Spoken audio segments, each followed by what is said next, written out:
Saya mulai. Assalamualaikum warahmatullahi wabarakatuh. Waalaikumsalam warahmatullahi wabarakatuh. Bagaimana kabar teman-teman semua di masa pandemi ini? Alhamdulillah sehat. Alhamdulillah, semoga kita sehat selalu ya. Di sini perkenalkan, saya Mahya Rodiah, mahasiswa Keperawatan Universitas Andalas 2019.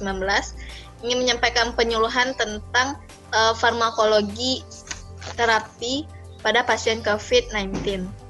Nah, di sini saya akan meminta waktu teman-teman semua sekitar 15 menit sampai 20 menit. Apakah teman-teman bersedia? Iya. Bersedia. Baik, terima kasih. Sebelumnya saya akan men-share leaflet tentang terapi farmakologi pada pasien COVID.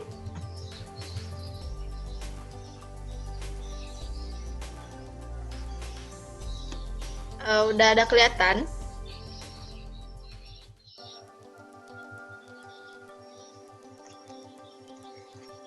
Udah ada nampak teman-teman? Belum, Mai. Baik, Belum. sambil menunggu leafletnya nampak di layar teman-teman semua. Di sini saya akan menjelaskan tentang COVID-19 terlebih dahulu. Jadi COVID-19, apa sih COVID-19 ini? Teman-teman udah pada tahu kan?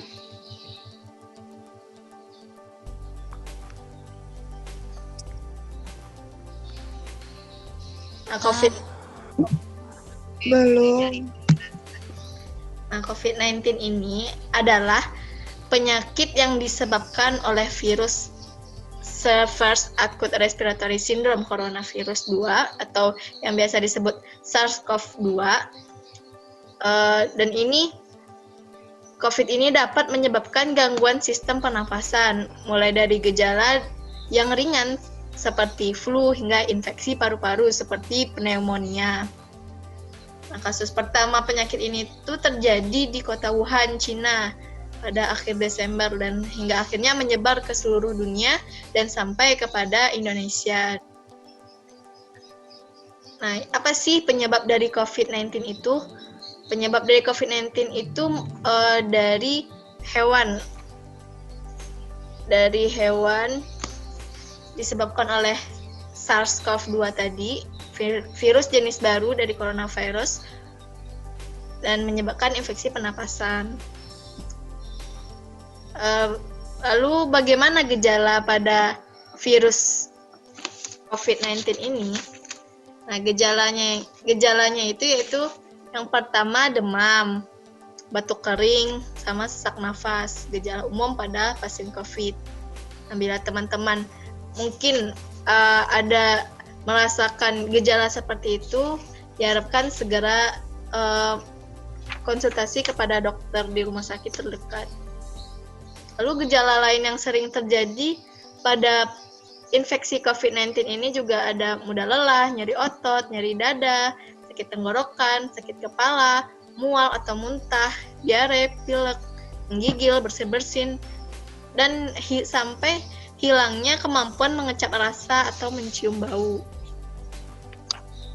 Nah, setelah kita mengetahui gejala-gejala ini, bagaimana sih terapi pada pasien COVID-19? Terapi pada pasien COVID-19 ini juga ada terapinya, mulai dari pasien tanpa gejala sampai yang gejala kritis. Nah, yang pertama, pasien tanpa gejala. Pasien tanpa gejala itu terapinya ada farmakologis dan non-farmakologis.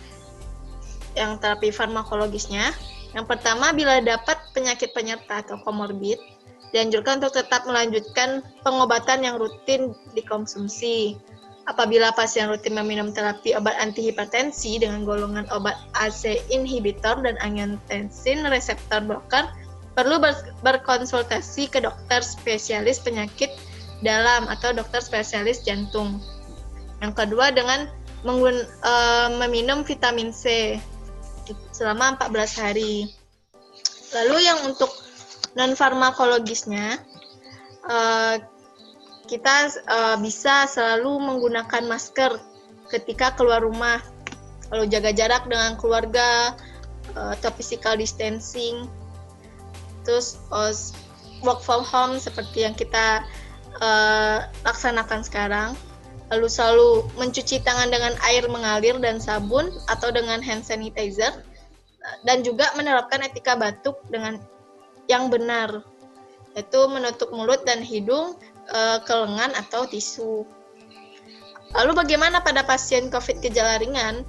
Terapi farmakologisnya yaitu dengan vitamin C, klorokin fosfat atau hidroksikloroquine, lalu pengobatan simptomatis seperti paracetamol bila demam, lalu bila diperlukan dapat diberikan obat antivirus seperti oseltamivir atau favipiravir. Lalu bagaimana non-farmakologisnya? Terapi non-farmakologis pada gejala ringan ini sama seperti gejala apa tadi? Sama seperti orang tanpa gejala tadi. Yaitu dengan menggunakan masker, jaga jarak dengan keluarga, selalu mencuci tangan dengan sabun, menerapkan etika batuk, sering berjemur, dan sebagainya. Lalu bagaimana dengan pasien COVID gejala sedang? Terapi farmakologisnya juga tidak lebih jauh dengan yang gejala ringan, yaitu dengan mengkonsumsi vitamin C, kloroquine fosfat, azitromisin dengan alternatif levofloxacin, pengobatan simptosis seperti paracetamol, dan lain-lain. Lalu menggunakan antivirus. Lalu terapi non-farmakologisnya yaitu dengan istirahat total, intake kalori adekuat, kontrol elektrolit, status hidrasi, saturasi oksigen. Lalu dengan pemantauan laboratorium darah perifer.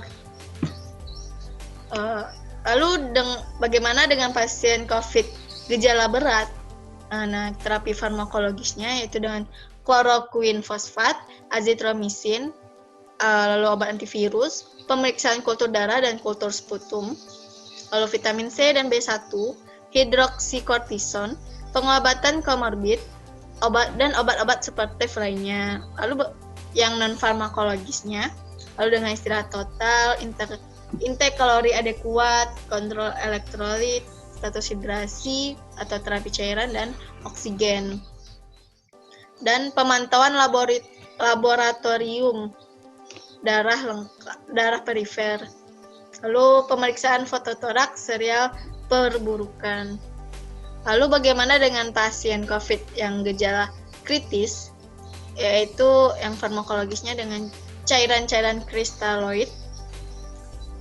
Lalu terapi non-farmakologisnya dengan kenali kegagalan hipoksemik berat jika tidak ada tanggapan dari pasien gawat pernapasan terhadap terapi oksigen standar dan persiapan dukungan oksigen atau ventilasi lanjutan.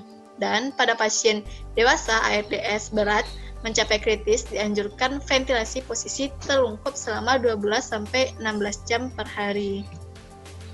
Nah, jadi begitu cara terapi-terapi pada pasien COVID-19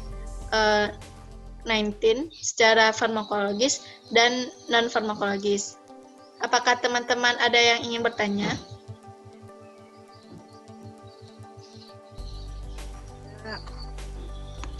Baik, tidak ada. Kalau tidak ada, saya akan mengevaluasi kepada teman-teman bagaimana sih cara terapi non-farmakologis pada pasien COVID.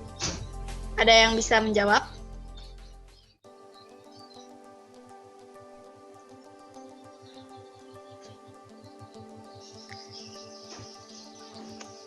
Rina Aulia bisa menjawab? Bagaimana terapi non-farmakologi pada pasien COVID?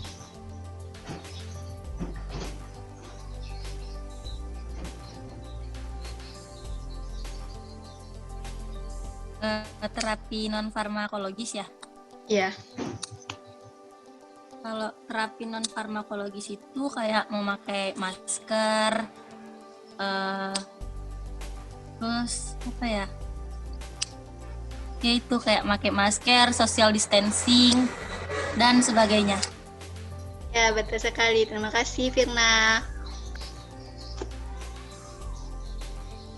Baik, saya rasa cukup sekian penyuluhan yang dapat saya sampaikan. Apabila teman-teman masih kurang paham, teman-teman bisa membaca leaflet yang telah saya berikan ini. Saya pamit undur diri. Assalamualaikum warahmatullahi wabarakatuh. Terima kasih. Waalaikumsalam Warahmatullahi wabarakatuh.